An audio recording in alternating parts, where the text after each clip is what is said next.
members of the board are actively participating in these events, and this gives us strength to continue, because believe me, it's a very stressful period. We are trying to organize the policy camp. It's very difficult in Brussels to secure speakers at this moment, because everyone is trying to get earlier to vacation, but I think that we will make it.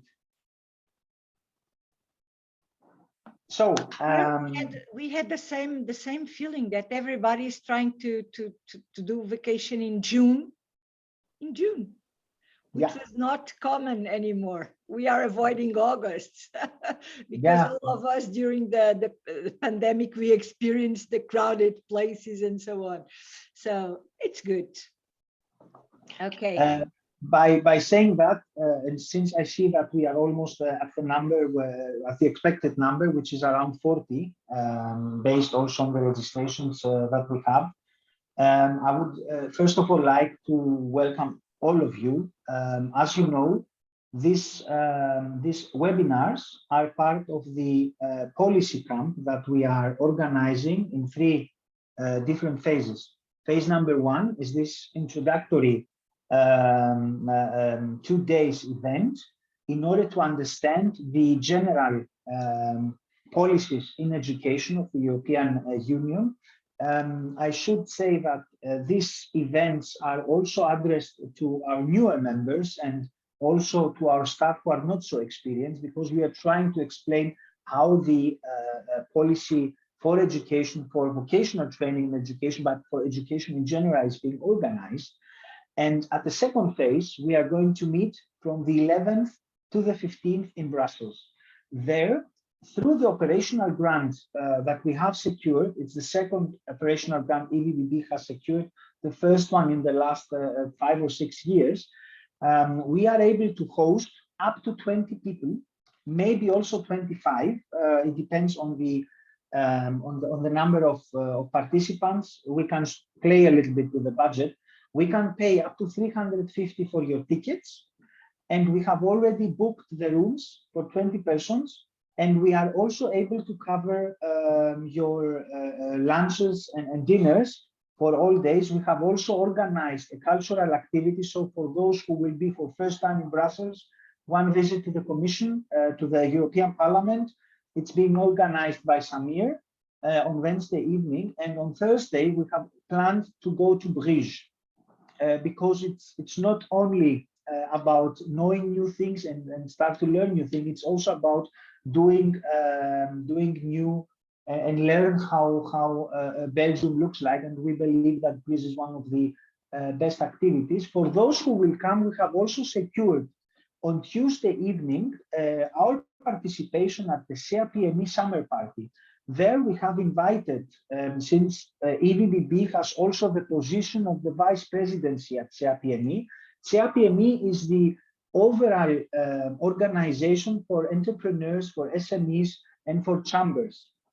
We are vice presidents there. Usually it's the secretary general, so I represent the EVBB. We are all invited to the summer party. So 6:30 on Tuesday, we will be able to meet all together, have some drinks, and learn each other better, because we feel that the one thing is knowledge, the other thing is how to network better and start knowing each other better, especially after these 2 years where we were not able to meet in person, most of us. And then we have a third part that is going to go a little bit inside the different policies of the European Union in terms of digital skills, skills agenda, 2030 agenda, and so on, the green competence framework, and all this stuff are going to be further presented, and everything is going to be recorded and uploaded to our new learning platform. So all the training material prepared during the policy camp, but also in other activities that we are engaged to. I just would like to remind the End Gender-Based Violence project that we are implementing, where we are trying to establish forms and increase the capacity of ed providers to tackle gender-based violence in their schools. All of this is going to be learning and training material available for you, our members, your staff, and whoever wishes to have access to that. By saying those things, and I don't want to take more time from the actual activity, which are today the two, I think, very interesting presentations from Anya and from Ali. I would like to say and then to thank very much both of you for accepting the invitation. First, we are going to discuss about major milestones and their effects on the European educational area from Anya Wagner from Fräulein Flow, one of our members in Germany, based in Berlin. But I think that also Anya would like to say some words about the organization. And after that, we will have a collaborative activity all together planned by Anya. And finishing, we will continue with Ali and the structure and importance of European frameworks, quality frameworks, and also competence frameworks in education. Anya, the floor is yours. Thank you very much. Thank you, Theodor. I would like to share. Yes. I just gave you permission. Yes, I think you can do it now. So now you see my presentation? Yes. Okay. So thank you for the invitation. And I was asked to present to you the major milestones and the effect on the European educational area. I have to say I have learned the most by myself by preparing this. And these are, I will jump quite into the table of contents. These are the 4 topics we want to, I want to present. And after each chapter, we can discuss your questions or discuss some points. So I will speak about the European educational area as the context, then about the Bologna system of education and the Copenhagen process, then Erasmus+. This project here, Wet and Go, is also Erasmus+ project. And then I will tell you what the European semester is. It was really new for me.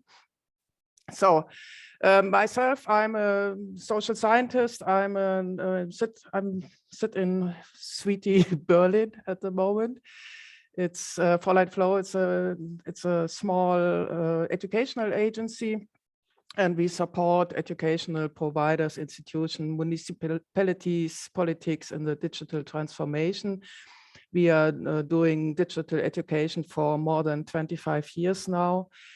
And yes, we are new to EVBB for 2 years now. And I'm really glad to meet you and to discuss with you and learn from you, especially. So what is the European education area? In 2020, the European Commission, it was a high phase of the Corona era. They pronounced that they have the vision for 2025 to build a European education area. It was for the recovery from the coronavirus crisis, and as you all know, it's also now because of the war and all those difficulties at the job market. And because there is the Green Deal from 2019, they want to build a skill set in the European population and invest more and build stronger cooperations. And so I think we are on a good way here on that topic. This education area has 6 dimensions. It's on the one side, they want to assure that the equality is given, that gender equality especially and inclusion will more focused. Then the target is green and digital transitions. They want to support the teachers and trainers.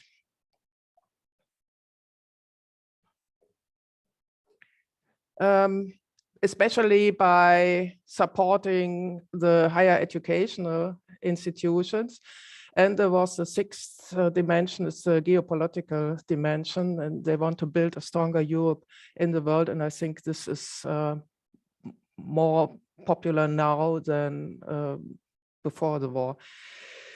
And the The objectives are underpinned by concrete projects. As you can see, I have to make it bigger here by myself. As you can see, here are 50 centers intended of excellence for VET, for example.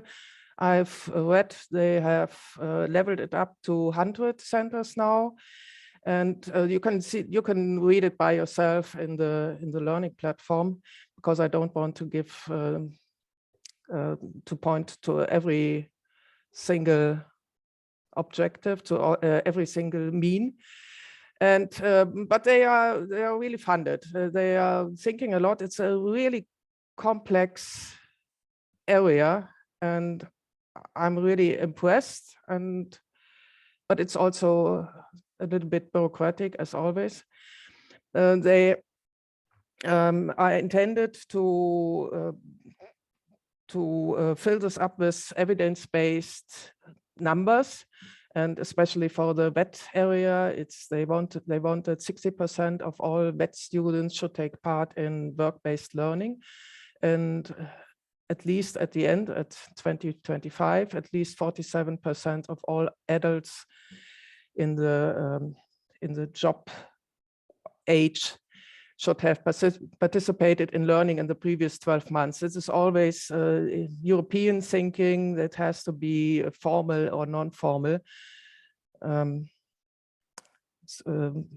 activities. They always say they want to support the informal learning, but I haven't found anything about this. But maybe you know more about this. So this was the first quick chapter. It's in comparison to the former politics. They now pronounce more the gender equality, the green transition, and the geopolitical dimension. And what has taken a bit back, a bit of a backseat now is the media literacy. And this was a big focus in the former times, and now it's more equal to the other dimensions.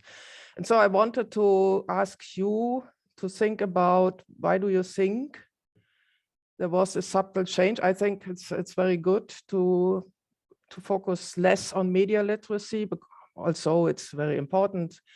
But I think we have a lot of challenges. And what contribution could your organization make as part of this realignment? So do you have ideas why they changed these topics? Please don't be afraid to raise your hands. We will keep first come, first be served rule.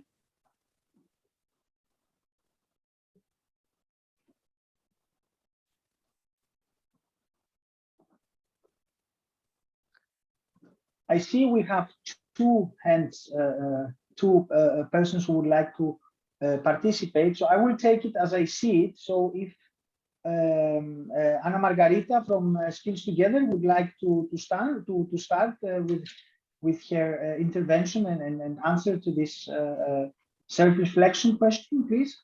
Yes, that is more a comment. I think that this concept, I mean, this is what I read, European identity and European way of life were sort of received some criticism as such, meaning that it seemed to be rather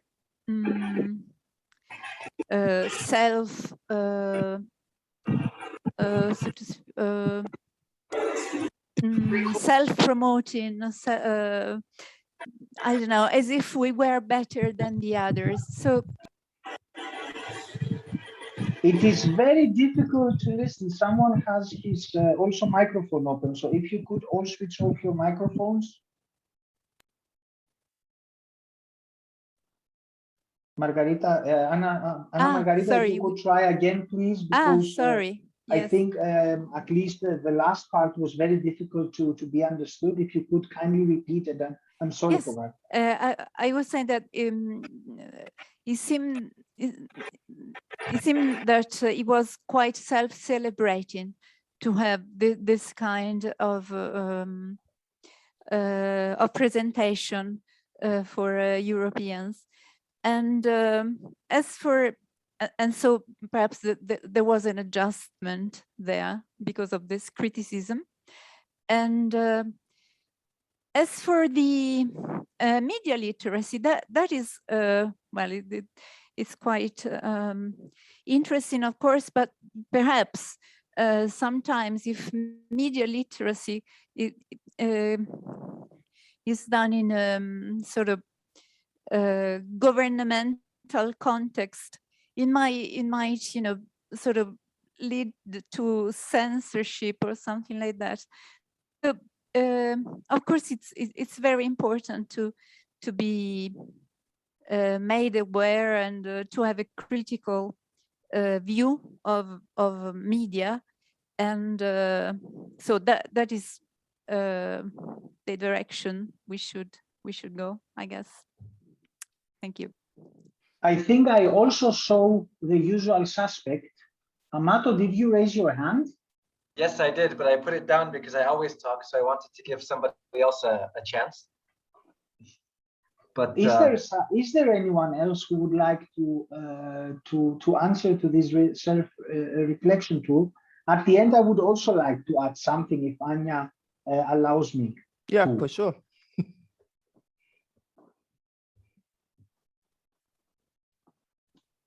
So, Anya, if you could, Anthony, would you like just very? We have we have another raised hand, but I can't see the name. I'm sorry. I see that we have a hand. If you could also interrupt and step in. It's me, Theodore. Hello. Hello. So I think we have the agenda for sustainable development, and we have problems to reach it for 2030. Perhaps that's the point why they changed the agenda. Yes, I think it was a really good intervention from Anna Margarita, the European vision, the Eurocentric way of thinking. But I also, it's my personal view, I think it's really important for Europe to come together and to stand for its own values. And this is the one point. And on the other hand, the media literacy thing, there was too much focus on media literacy in the last years, in my opinion, at educational institutions, and it doesn't fill the gaps, the skill gaps we have, we see at the moment at the job market, and we have really the challenge to skill all the workforce up, so we can reach our goals till 2030 or 2035 to fight the climate catastrophe. And so we are really, also the vet sector is really important at the moment to help build up the skills we need for this transition, for this transformation. And this is, therefore, I think it's a good point. I was glad to read this. So Theodor, you had a question as well? I don't know if Anthony would like to step in. Otherwise, I would also like to reflect a little bit on that.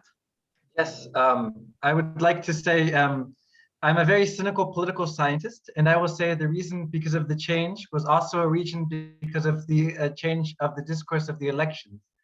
That the media literacy became a big topic from 2014 until around 2018 because of this large discussion of the election of President Trump and his favorite tagline, fake news. Okay. And this had caused a rise of hard Euroscepticism in the European Union, which had threatened these values. And now we see much bigger problems than just this external threat, because Brexit has happened and the UK isn't doing so well.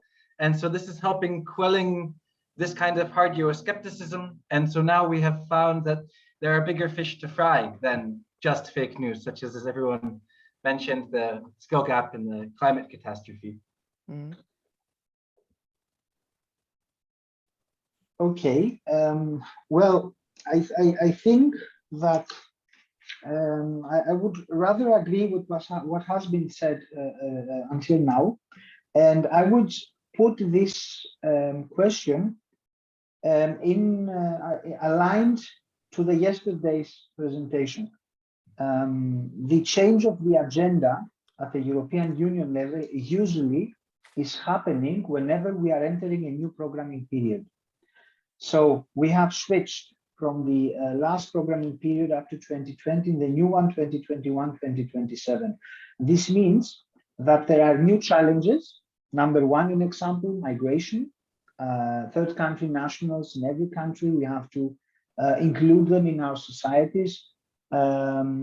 Inequalities have been raised, unfortunately, in the last years. And within this context, we do have, so it is decided at the European Union level that there are also other priorities. And under this perspective, I agree with Anthony that the elections also reflect this alternation, since it is also a matter of people at the end of the day. And then, if you remember yesterday, we have an increase, a huge increase of available funds.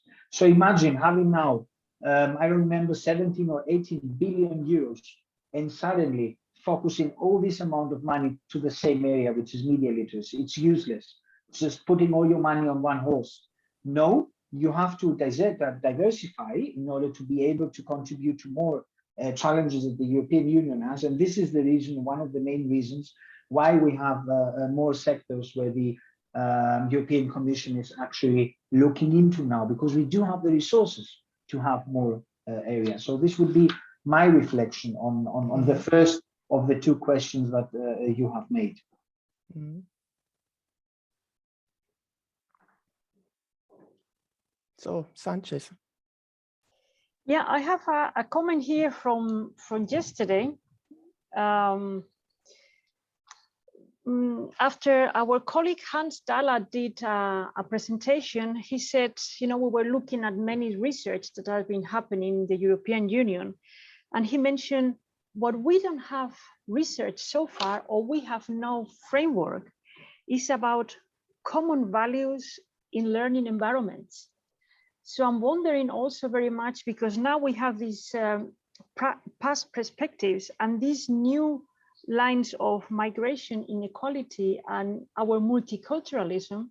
Maybe it's really a good topic, and it was my suggestion yesterday, which I would like to repeat because today some of you weren't there. An opportunity to write a research proposal to develop such a maybe framework, common values in learning environments. We have different demands in European, and again, I think we should not look only at Europe. If we are looking, for example, now in terms of Africa, which values are needed, or which learning environments we need in this 21st century full of big challenges and changes.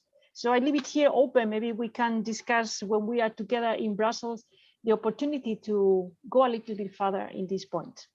Thank you. I think that you are raising a wonderful point here, the idea of an application, which could be including some of the members that are here.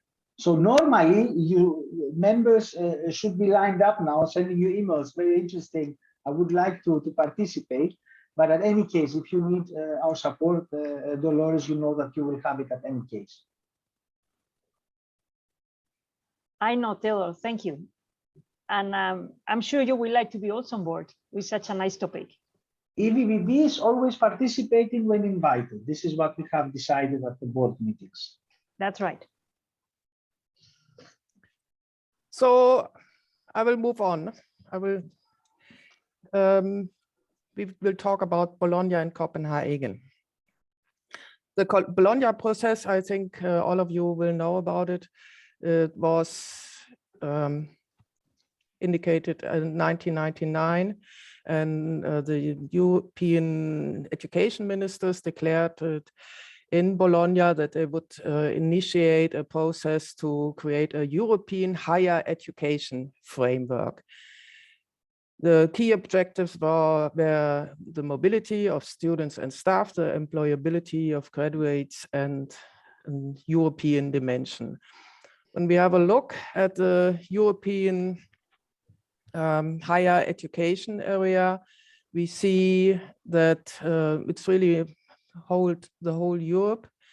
And the goal was not to standardize everything, but to create some mutual trust in the degrees and connectivity across Europe. And therefore, they implemented the ECTS system and the European qualification framework. I think Ali will talk about this later. And then we had the bachelor, master, PhD, doctorate, and the quality assurance. This was the process. And I know in Germany, there is quite a lot of criticism about the system because it's standardized a lot. But this is not the topic now. We are talking about the vet sector here, and the Copenhagen process is more or less the same as Bologna for the higher education, is Copenhagen for the vet sector. It was created in 2002, and it was recognized and emphasized that vet has an important role to play in helping build a well-trained workforce. And so it was part of this Lisbon strategy. And yeah, and so they developed a lot of, they developed some objectives and some realizations. And as you maybe all know, the Europass is really famous. The European network of quality assurance in vet and the ECVET. I didn't know this before, that the vet sector has the same, a similar system like the ECTS in the higher education. And so the NRP network, I didn't find the real word. I think it's a European network of national reference points. I don't know. It's really a difficult, complex topic. But I think we can, maybe you can tell me more about this ECVET transfer system. So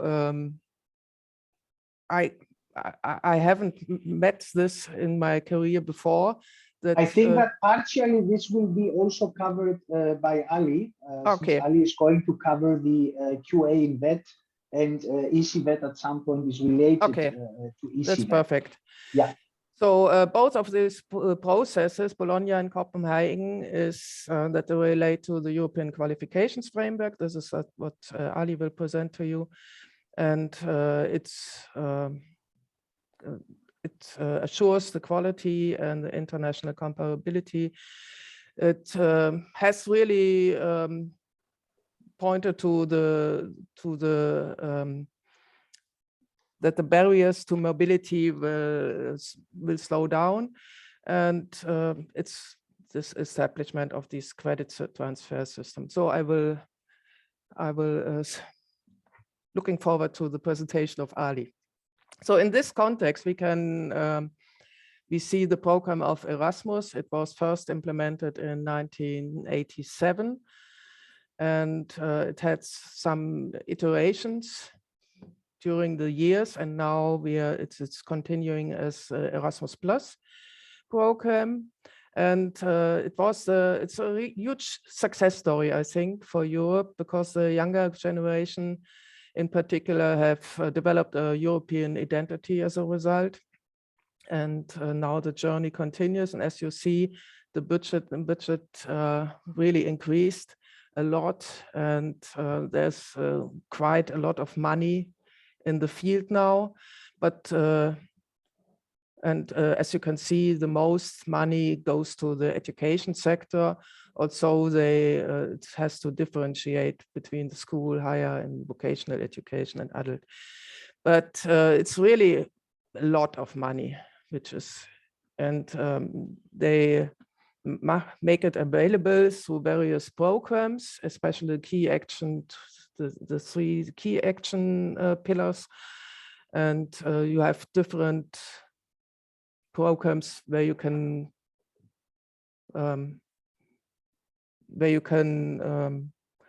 take the money or make some projects.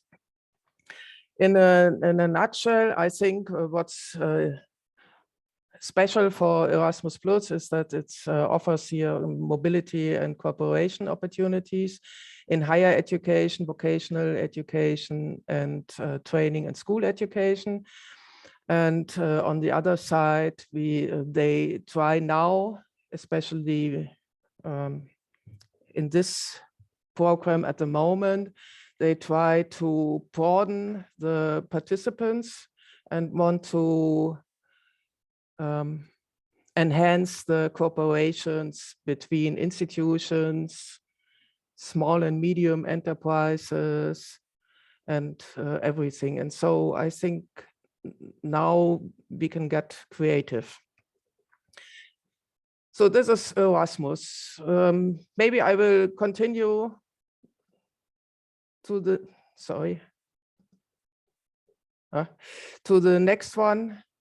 And then we have the last time to discuss.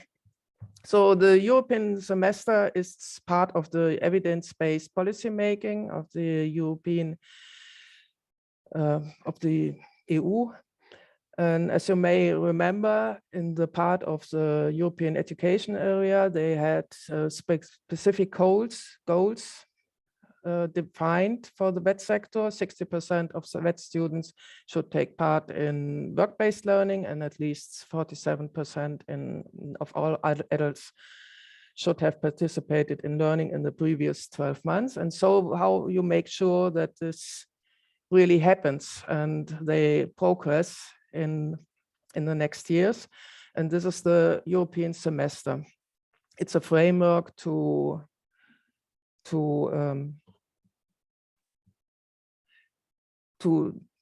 watch annually how all the nation states are performing.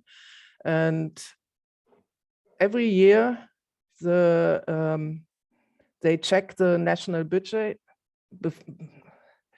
they review the national budget and reform proposals of all nation states and check if they reach the goals they have set. I don't know, I'm really looking forward to your experience, how well this is done, because it sounds for me really bureaucratic, but maybe it's helpful. I don't know. If I may intervene at this point, yes, if you allow me, Anya. Yeah, sure. And this is very important to understand the programming cycle also of the European Union at an annual level. It is following approximately this life cycle. So as you know, the Erasmus guide is being published normally in October or November. This is when, in example, a European semester starts. And then the program is being reviewed, as you can also see here, during summer. And then you have in June and July, when the new program with the alternation starts to being agreed, where at the Commission and Member State level. So the Member State, the Commission presents the programs to the Member States, in our case, an example for Erasmus, to the Ministers of Education, and they have to approve it. So all the main calls, all the main interventions, and the budget allocated per call, how many projects are going to be funded, what's the planning about, and so on. This is being done here during June, July. And the same reporting mechanism And the same process is also being implemented for the decentralized action, but also for the national actions at the member state level. And this is how the European Union is coordinating actions from a national level to a European Union level, but also between the members. I think this is the important part of the European semester. Otherwise, it's a lot of theory. Okay, this is interesting. Thank you, Theodor. So this is the Commission carries out those country analysis, and they want to help the national governments to assess progress, and they recommend some country-specific actions. And so each year, the Education and Training Monitor is helping the nation states to progress to the goals. And here you can see, I will activate it and give it to you. So you can, I know, is there a chat for all activated? Yeah. So I will give it to you, the link in the chat, so you can check your progress in your country here on the website. And so, yeah, this is the self-reflection. I think it's really complex, and I can't go through it. Theodor is quite more into this. And so the lessons learned for me and for us is that really complex, the European education area. The Bologna and Copenhagen processes address on a qualitative assured basis that learners and teachers will connect and go mobile. Through Erasmus+, this is a main program to help people and web providers to come together and interconnect. And then through the European semester, the European Union takes care that progress is made all over Europe, and all inhabitants have the chance to adapt to the needs of a resilient region. And that's was my presentation. And maybe we want to discuss now. Thank you. Thank you very much, Anya.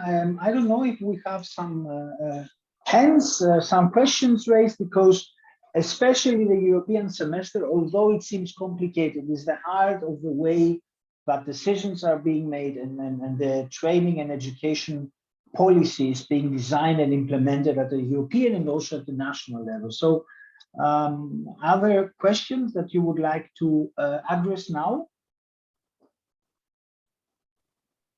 Where is the usual suspect?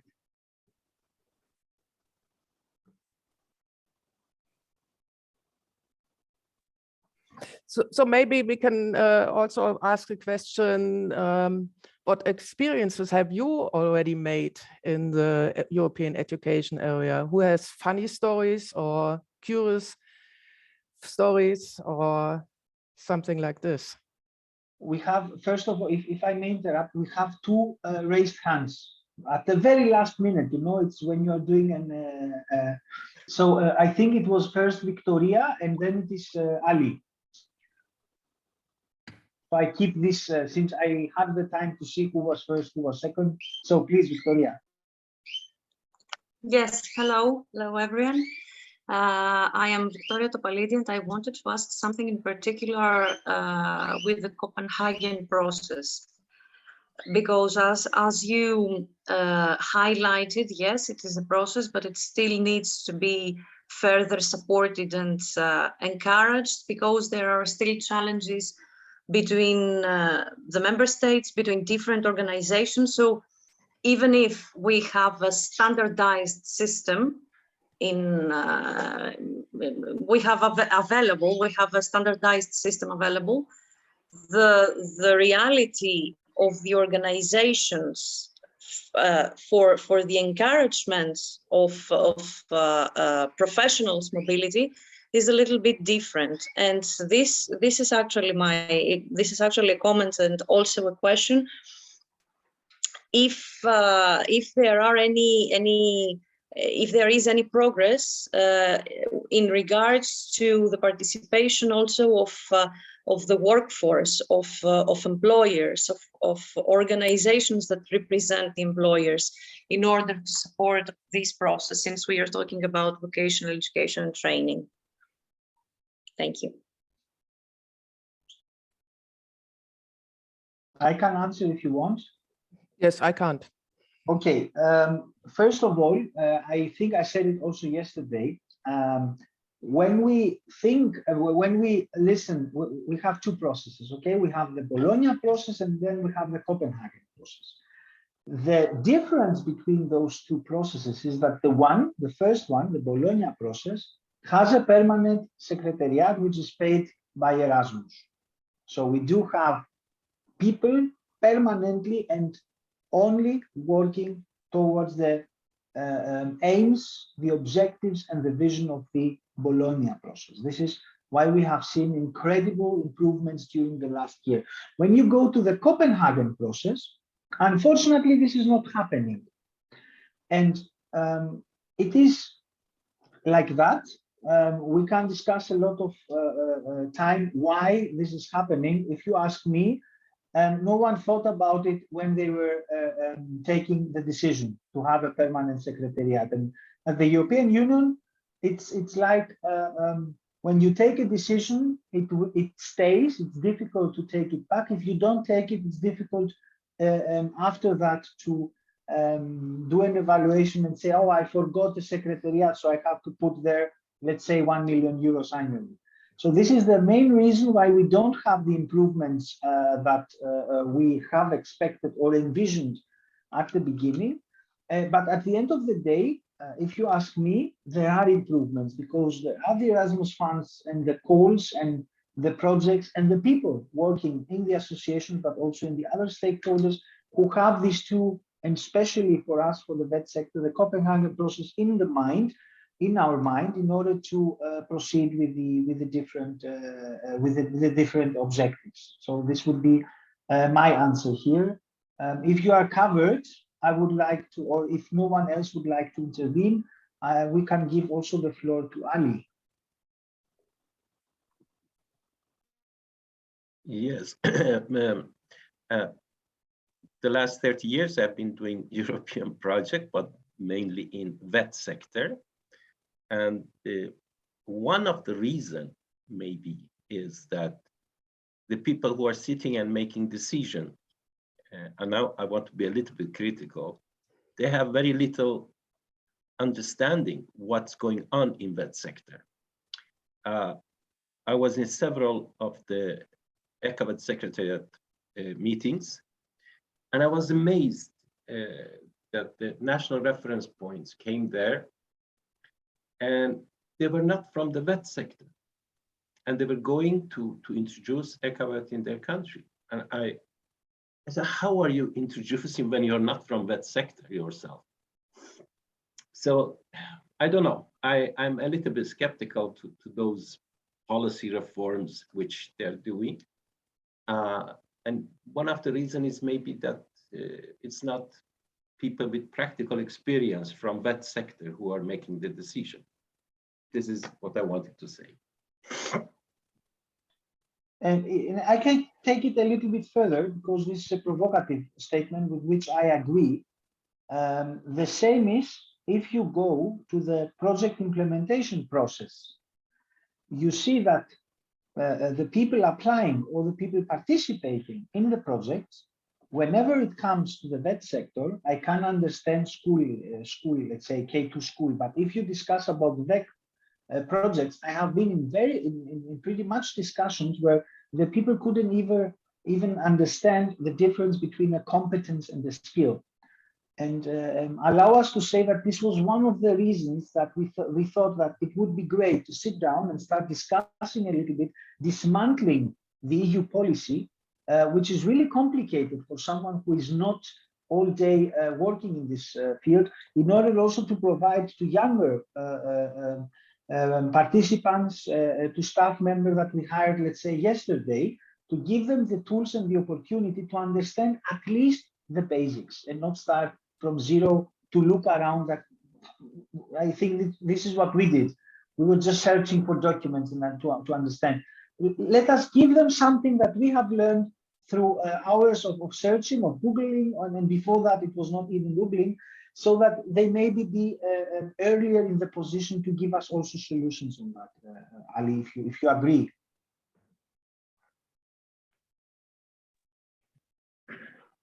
Yes, I agree with you.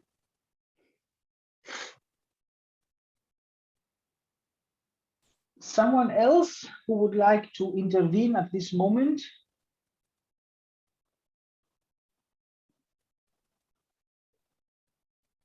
I don't see any other hands raised. Anya? Theodor?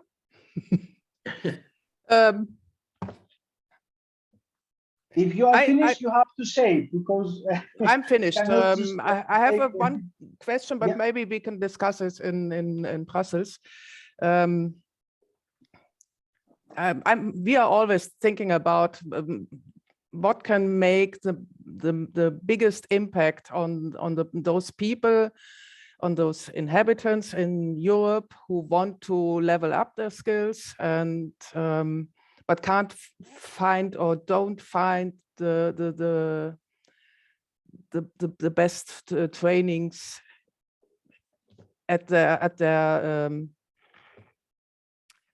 living point. So it's I don't think also the EU. I think Corona has changed a lot in the education space, and now a lot of trainers and providers have learned to think digital in digital education spheres. But I think I don't know how we can make a bigger effort to help the people in a better way. And how can we connect to build a really interconnected online platform? This, for sure, we need in presence also support for the people, but I think we have to make better efforts in the interconnection, because all the Europeans I know are going to Coursera and all those American platforms because they are really good. And we are not we have a lot of money in Europe, and I hope and I think we can make a difference. One Stichwort, no, two Stichwörter, as we say in German. There are two ways to approach it. Number one, initiatives at this moment. Number one, ILAs, individual learning accounts. Number two, micro-credentials. These are the two policy recommendations that are at the consultation level right now and are ready to be adopted by the Commission, I think, next year, since the consultation has already been finalized. And they are actually trying to do what you are saying, to tackle the challenge that a lot of people do not have equal access to learning, especially in the digital era. And I think that these are two topics, Adra, correct me if I'm wrong, that we are also going to have in our agenda in Brussels. Yeah, that's correct. This is great, yes. So thank you, everyone, for being here. And thank you, Theodor, thank you, Adra. And I will stay for the next presentation as well. Thank you very much. So I will also give now the floor to Ali, a short presentation of where he's coming from and why he's here. And of course, I'm very much interested also to listen to the second intervention today. Thank you very much for doing this presentation to our members, both of you. Thank you very much. As you heard, my name is Ali Rashidi. I'm working as the Director for International Department at Folkuniversitetet, which is very difficult to pronounce it because it's very long and it has 3 T in the end. So but it's one of the biggest provider of adult education, school education, and vocational education, also higher vocational education. So my department is focused on both European cooperation, but also I was active in many other countries like Sri Lanka, like Russia, Belarus, Ukraine, Sudan, and many other countries where the purpose of our projects, Swedish financed projects, were to see how we can modernize vocational education. So I'm going to talk about ECAVET, and this is what I've been doing the last 12 years. First, I thought that it's rather boring to talk about quality assurance. Nobody wants to hear about quality assurance. But believe me, it's the most interesting project I've ever done in my life to deal with quality. The background to my engagement in quality assurance was when I was working in Russia, all the universities wanted to give double diplomas. So they asked me, can we give your diploma and our diploma? I said, you know, our diploma is a state diploma. So if you want to give it, you have to have high quality. They said, okay, give us your quality model. So I went back to Sweden and asked our Department for Higher Vocational Education, what is our quality model? And they showed me some manuals. I said, this is the quality model? They said, yes, this is all we have. And I thought, European Union must have a quality model. At that time, there was a set of indicators called CQF-FET, Common Quality Assurance Framework.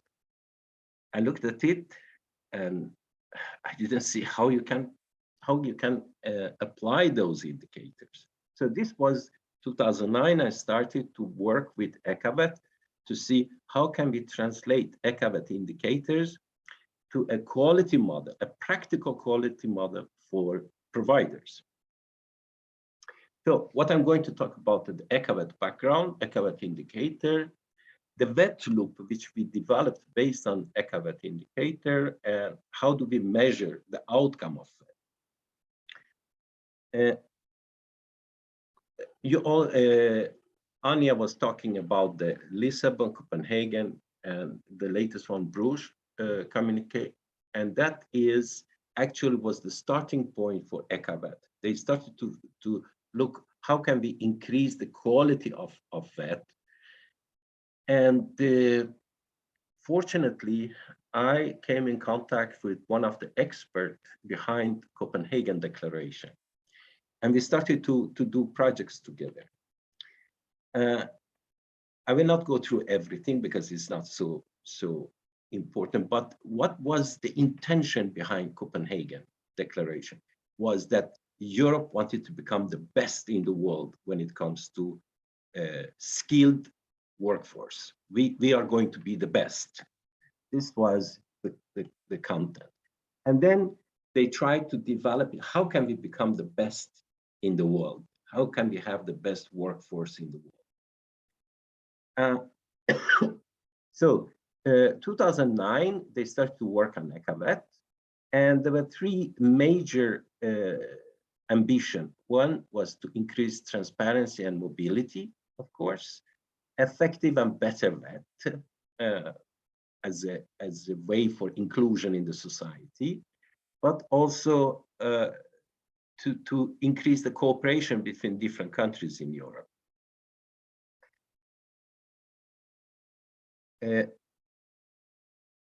How can we have a more efficient VET adapted to the labor market? How can it be responsive to social needs and social inclusion? And what tools do we have to develop in order to measure all these things?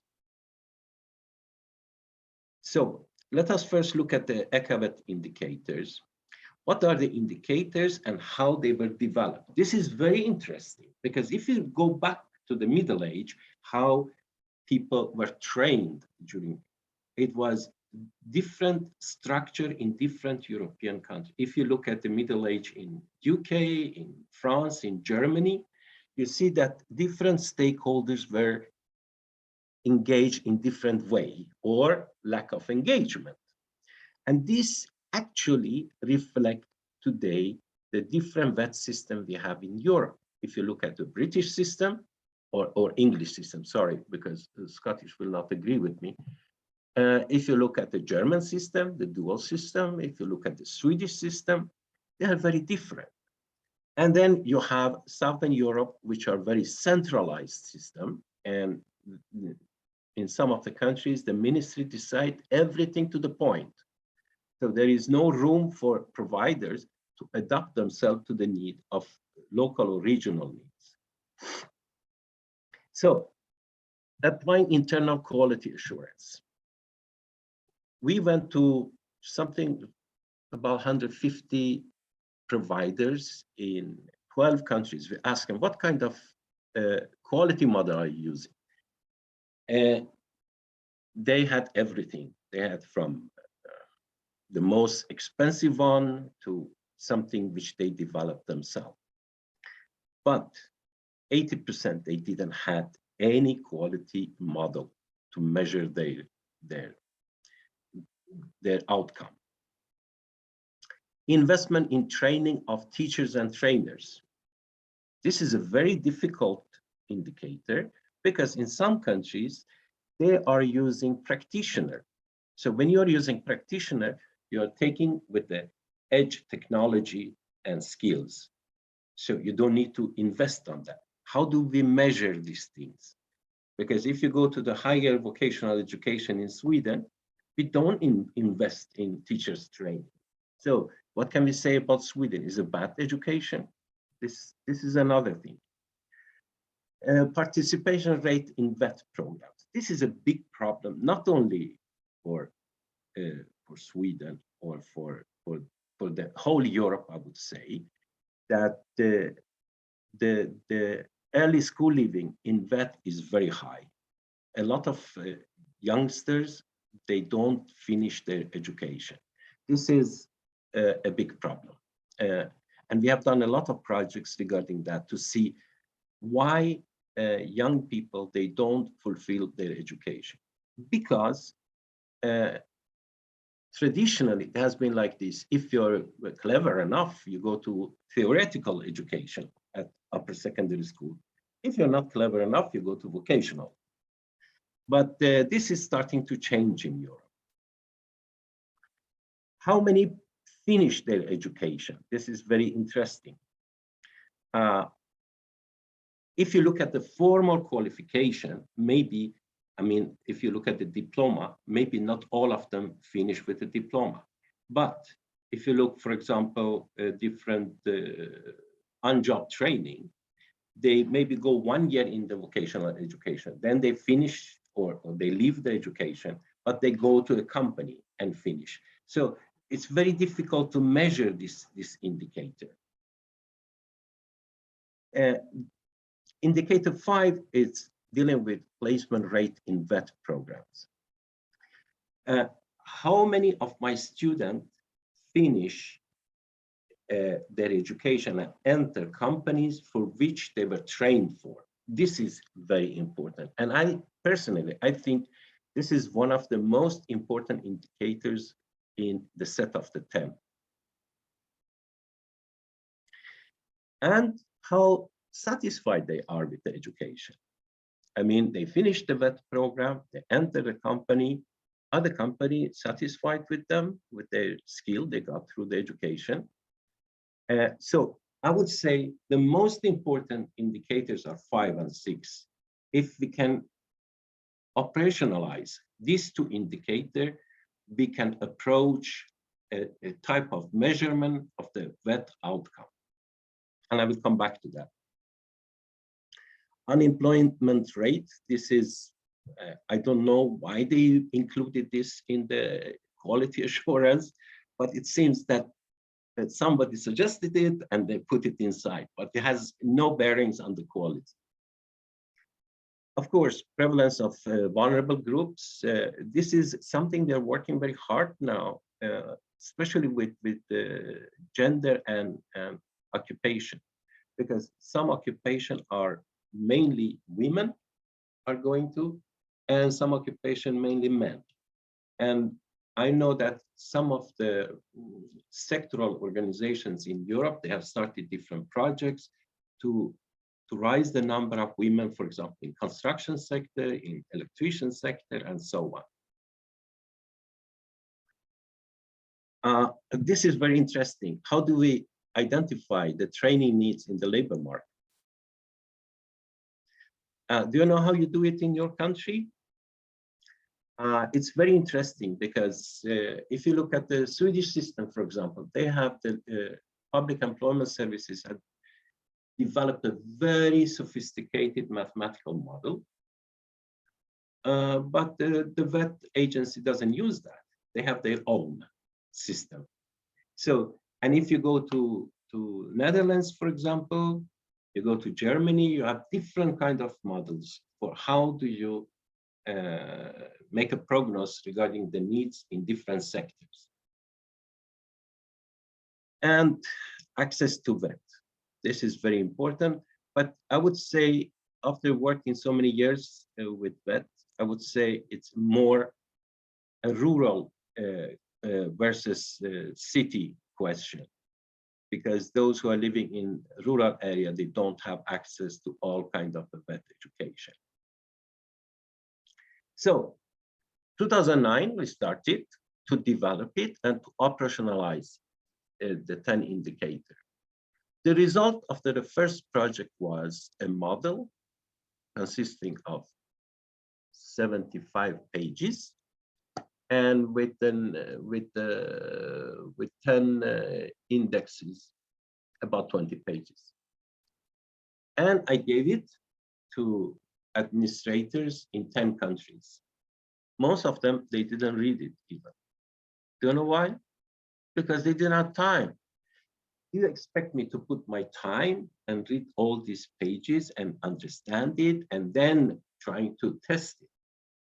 So what we did was try to develop a self-assessment tool based on the 10 indicators. And I will come back to it. The tool we developed was that you go to your regional employers, local employers, and ask, what are your skill needs in the next year, in the next 2 years? And there are different methods you can use. Focus groups are the best one and easiest one, but you get very good answer. What are the needs? And then based on that sector and occupation, you develop the qualification which are needed, again, together with the employer. So what we did was to go to 3 sectors. In Sweden, I went to electricians. In UK and Greece, they went to the tourist sector. And in Italy, they went to the banking sector. So what we tried to do to define a different occupation within a sector, and based on those occupation, together with employer, define the skills they need and knowledge. So here you see a set of tasks they have to do. So the skill need was based on the task they are doing in the occupation, because this is the only measurement I have when my students finish the vet and they go to the company to work, they have to do the task. So just talking about knowledge, skill, competencies, all these words for employer, they mean nothing. They say, can you do this task or not? So what we did was to define the task in each occupation, and based on the task, then define what is needed, knowledge, skill, and attitudes. And then comparing it to the curriculum of the vet program. And after the vet program, they go back to the company, and there we measure how well they perform the task. So this is the model we developed based on 8 European projects. So it was nothing that we could do it within one project, but we had to do 8 projects from 2009, and the last one finished in 2021. If you want, just let me do this. I can share.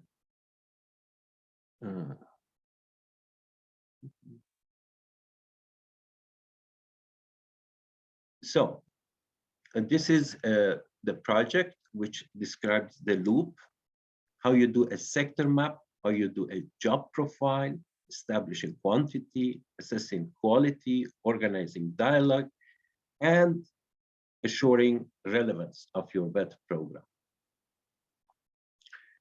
This is the latest project we did to develop the whole tool. But for doing the self-assessment based on the ECAVET 10 indicator, we developed a quick scan where you go and you do a self-assessment. And the self-assessment is based on a different areas you want to test how your quality is: vision and policy, organization, learner, and teacher.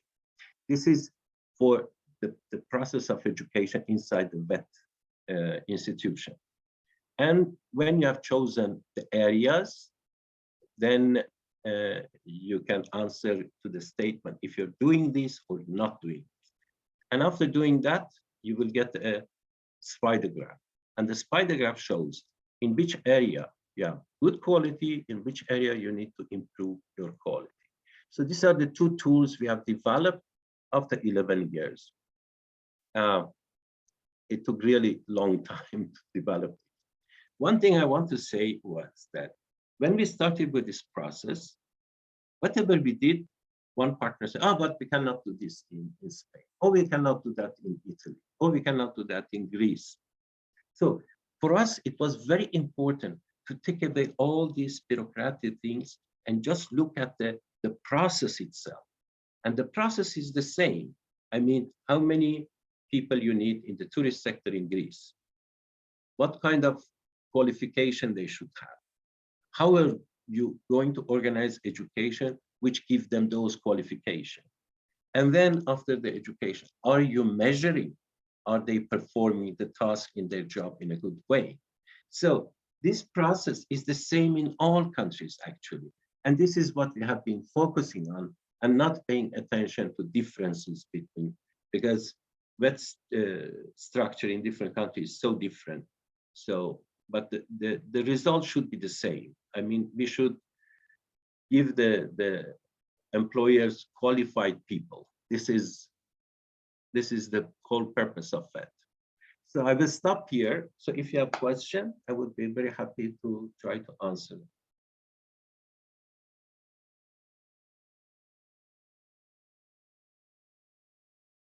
So, any hands? Someone who would like to ask? Because what we heard here is actually the heart of most of the projects that we are writing. And if you are wondering if you are not getting a good score when you apply, the reason is that you don't do what Ali just explained. No. No, at some point, I mean it, and I will later explain why I'm saying that. Dolores, you go first, Anthony second. You were too late, Anthony, sorry. No, I just wanted to share with Ali and to say thank you very much for this also inspired presentation. You know, you have a hard topic and a dry topic, as you very well said, but you have done, I think, a brilliant job, which could be a reference for many of us to use it. So I will be happy if you are also in Brussels, that we have the opportunity to talk a little bit more together about this research that you have done and this development. Thank you, Ali. Thank you. Unfortunately, I will not be able to come because you will go there at the same time. I have project meetings in Greece, but as a member of your organization, so I would like, one of the reasons when we got the opportunity, when Theodore invited us to become a member, I was very happy because the more we discuss these things, I think it will be more richer result if we, because we are all sitting with our experiences, and this is why I wanted to become a member, to share and to discuss and to get input.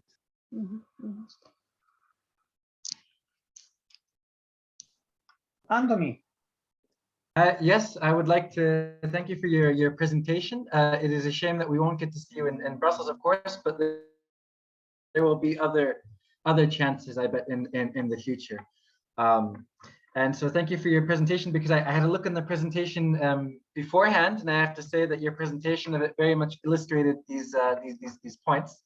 But I'll cut to my question now to not waste any more time. Is looking at your indicators, they seem to be rather homogeneous in the forms that they rely on quantitative data. And in fact, within the projects that we are working on, there is this reliance in the construction of mostly quantitative data or qualitative data, mostly in the terms of focus groups, which I think is a very homogeneous method. And so my question is, do you think that this might lead to some kind of skew in the data, and what kind of strategies we might be able to have in order to diversify the data when we're measuring the indicators that we might have for our project? I think before you answer, Ali, I'm terribly sorry. I have to interrupt just for a second. Please click on the link for the evaluation form, because yesterday we got only 6 answers. We have done a huge work in order to have this few questions, so please give us more answers than yesterday. Thank you, Adra, for sharing. Sorry, Ali. No. You see, if you these 2 sites which I show, that I can put the link in the chat. You have one process which the vet education is just one-fourth of the process. That is identifying skill needs and that is a quantitative measurement. Then you have to do qualification mapping of the occupation. That is a qualitative, very, very hard, because when we discuss with employers and when we mention for them, for example, skills, knowledge, they said, what are you talking about? What I want is to know if somebody who comes to me as an electrician can do A, B, C, D. And we said, okay. So the only common language with employer was the set of tasks which we identified in each occupation. And then we ask, at what level you need to do this task? Do you need to do it as a manager, electrician manager? Do you need it as an electrician assistant, and so on? So what we try to do a map of the occupation and then compare it to our curriculum. The most difficult part, which actually very little ECAVET is focused on, is the process which is happening in the vet institution. And if the education in vet institution is not naturally included in this cycle, then I promise you, as we saw in many European countries, the student will go to the work and they can manage maybe 50% of the task. And then the employer has to train them again. And this is why when CEDEFOP does inquiry among the employers, many employers are dissatisfied with the vet providers. So this is something, that's why we try to see vet education as part of a process which has to be included in the process and of course measured afterwards.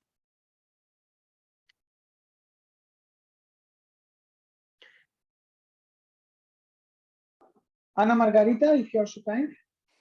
Yes, well, of course, perhaps you don't know my institution yet, but we are very interested in measuring excellence, in fact.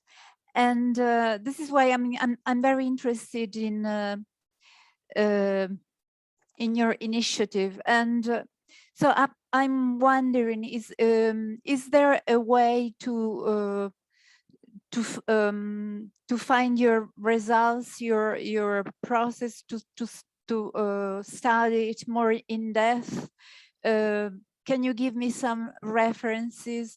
And also, I mean, how long does this process take to assess quality in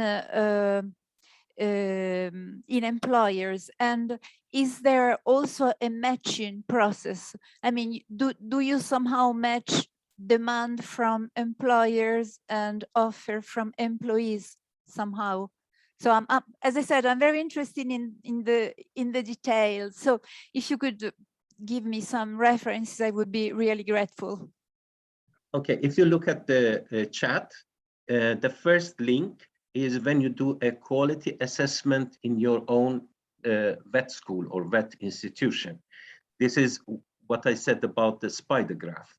You go through a lot of statements, you answer them, and then the system produces a spider graph, which shows in what areas you're strong, in what areas you need to improve. And the second one, which QSE vet, this is the whole structure, the whole loop, what we try to develop through actually it was very interesting. After this, they there was an ECAVA secretariat. It doesn't exist anymore. ECAVA secretariat 2019 invited me, and when I showed the first one, Q Spirit, how you do self-assessment based on 10 indicators, they immediately took the model and put it on ECAVA Secretariat's website. This is a provider model of ECAVA, and then but now everything is included in the European Union website. But what I mean is, the first one, Q Spirit, it's for self-assessment.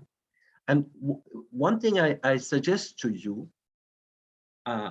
don't do it alone, because we did it with the managers or principal of vet schools, and we got one spider graph, and then we did it with teacher, we got totally another one.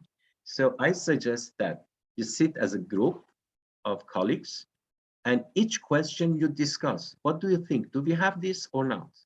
At what level do we have it? And then you get the same picture of the quality in your organization. Otherwise, principals normally tend to have a more positive view of their quality than the teachers. So I suggest that you do this too, and you will see. And if you have any more questions, you're welcome to come back, and I will try to answer.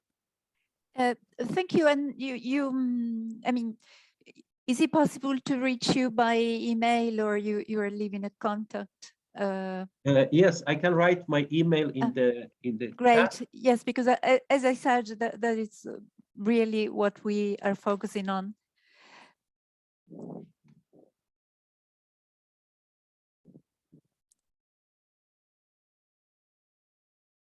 I think that Ali has already here his email.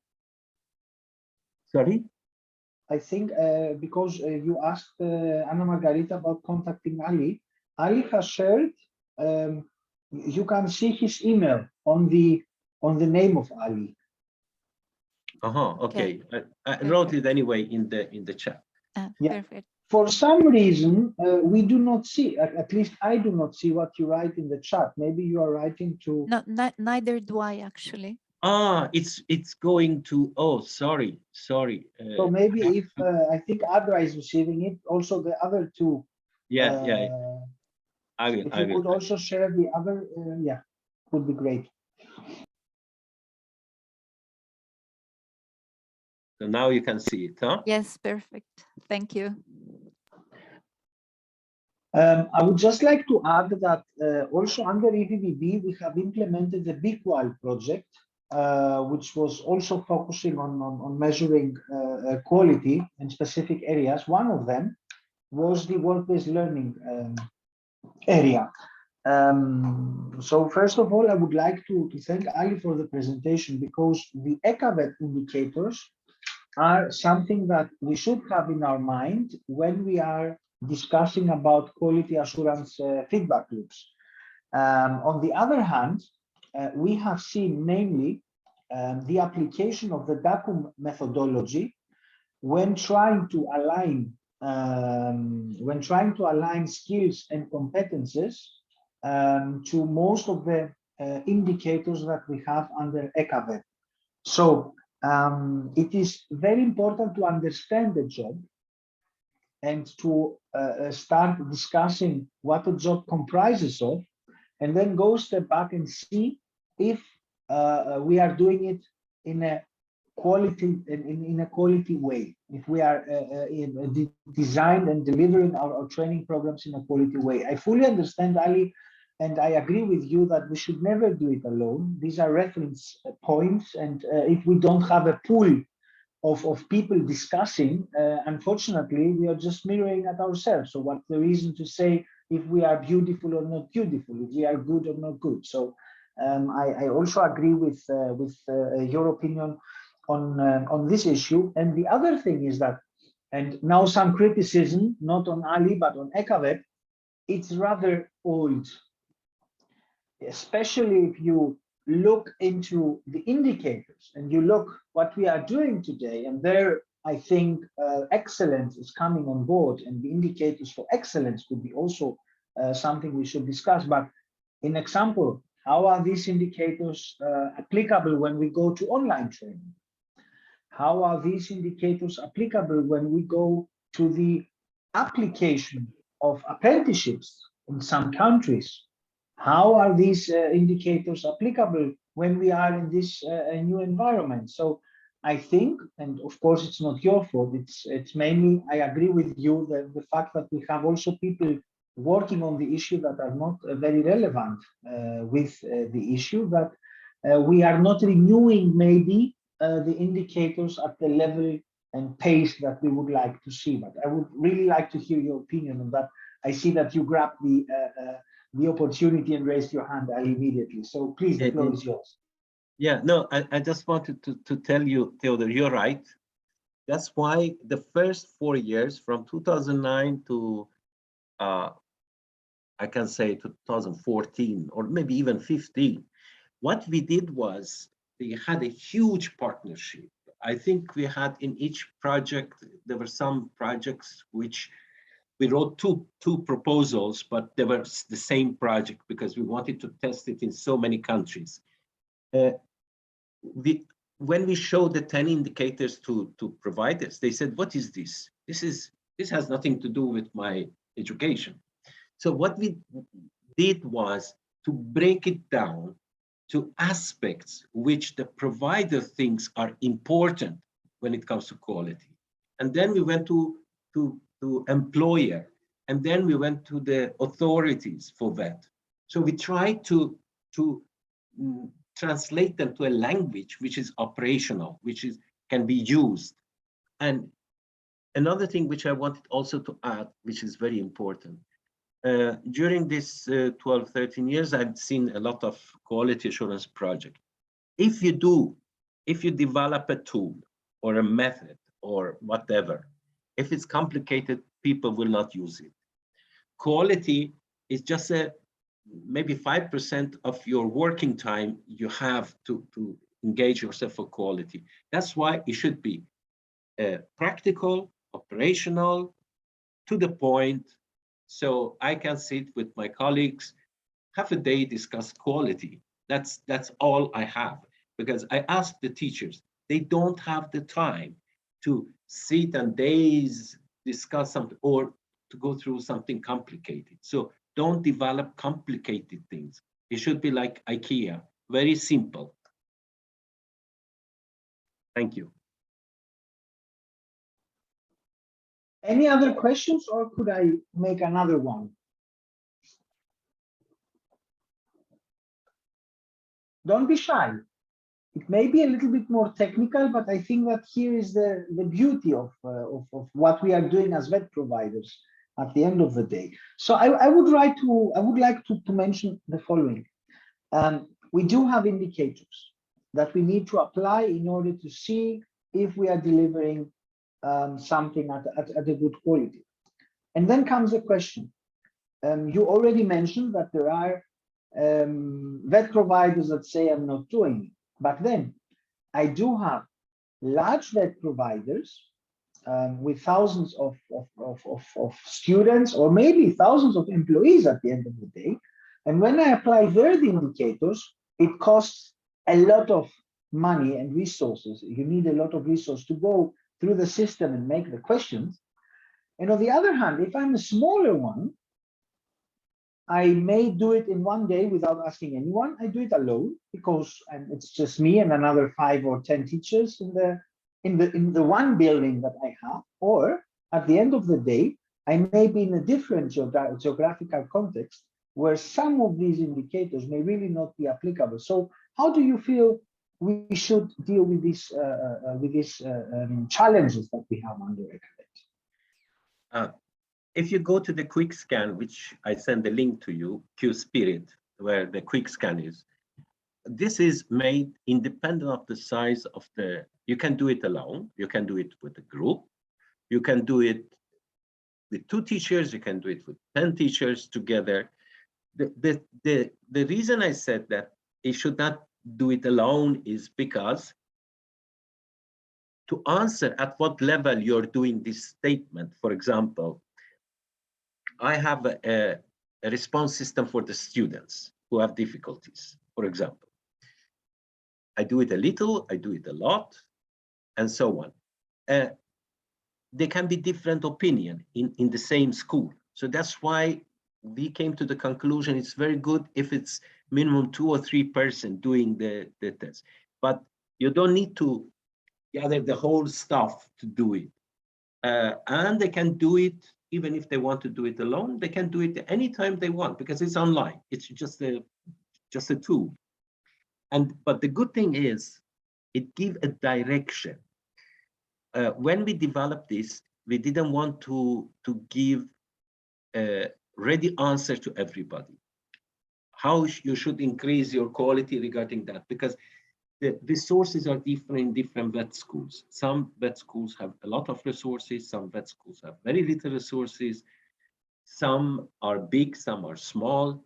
So we give just direction. If you go to the quick scan and when you get the spider graph, you get some recommendations.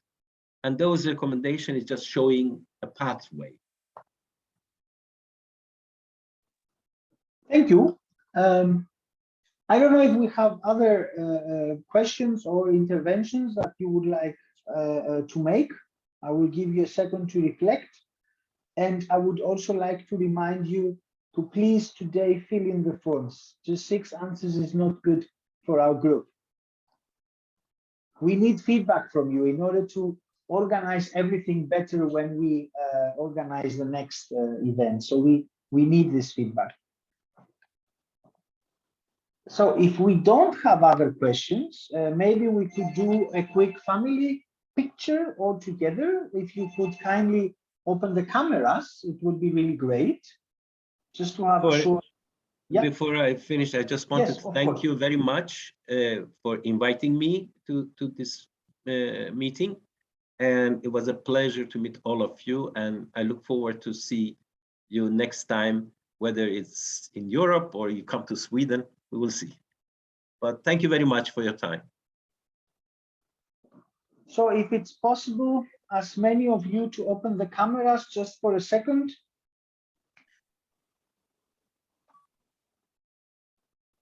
Just to make 1 or 2 pictures, it would be nice.